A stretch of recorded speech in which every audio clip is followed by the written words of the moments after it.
ekoki mokonzi kotala mabe na biso te mokonzi kotala bipengweli na biso te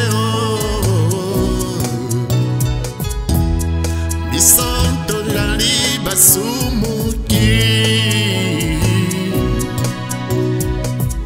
yango toyepa na yo mwete makila mayo malimbisa kolo yokela biso mawa ezali bomoi mpona biso kolo yokela biso mawa elakala biso ekoki kolo yokela biso mawa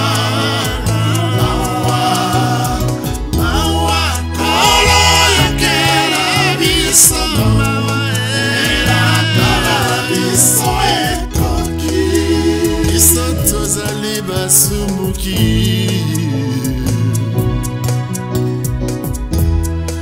toyepa na yo yesu nanga kolo yo molimbisi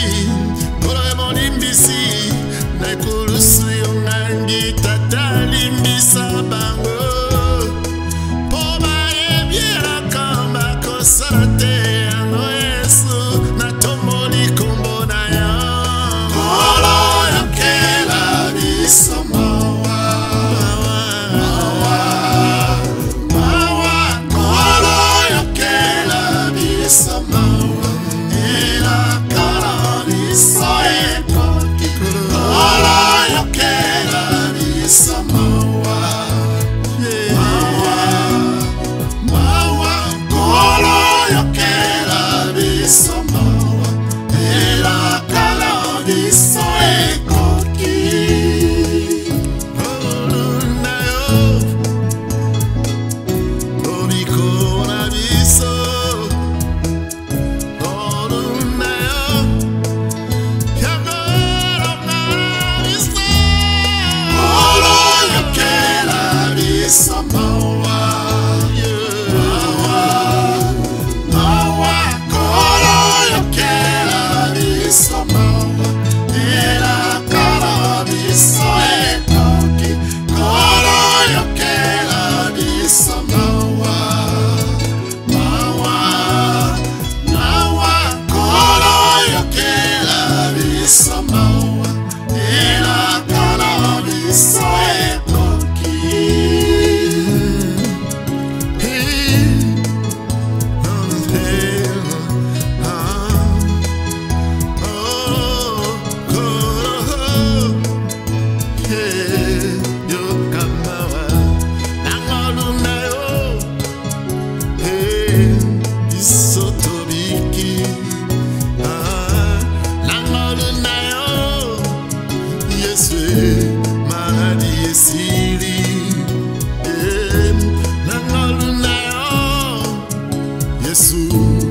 délivrance à solo et côté yango kolo tosengi repentance na biso yesu kolo yokela biso mawa mawa kolo yokela biso mawa elakala biso kolo yokela biso mawa mawa mawa kolo yokela biso mawa elakala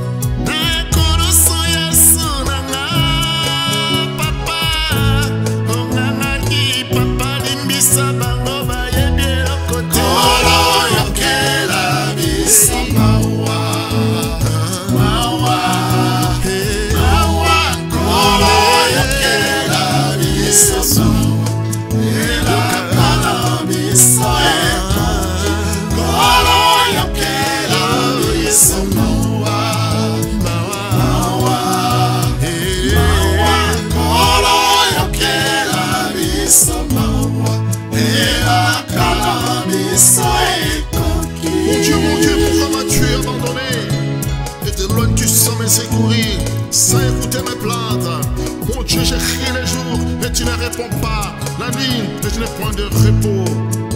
Pourtant tu es le saint, tu sais mille de louanges d'Israël. En toi c'est confié mon Père, il s'est confié en toi et tu le délivrais.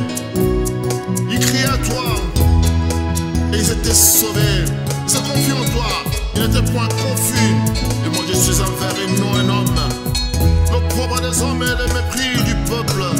Tu sais qui me voit se moque de moi. Ils ouvrent la bouche et secouent la tête. Remonte-toi à l'Éternel.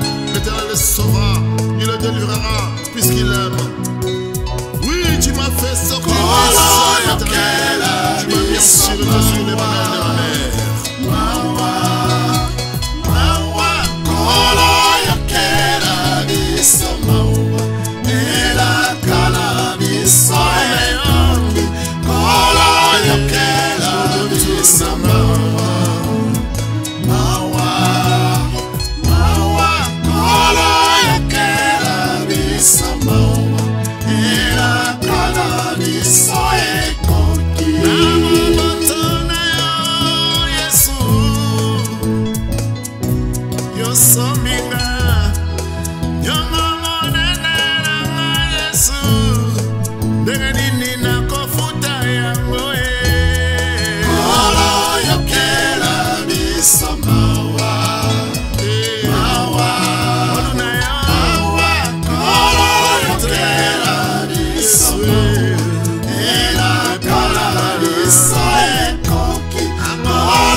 Tout est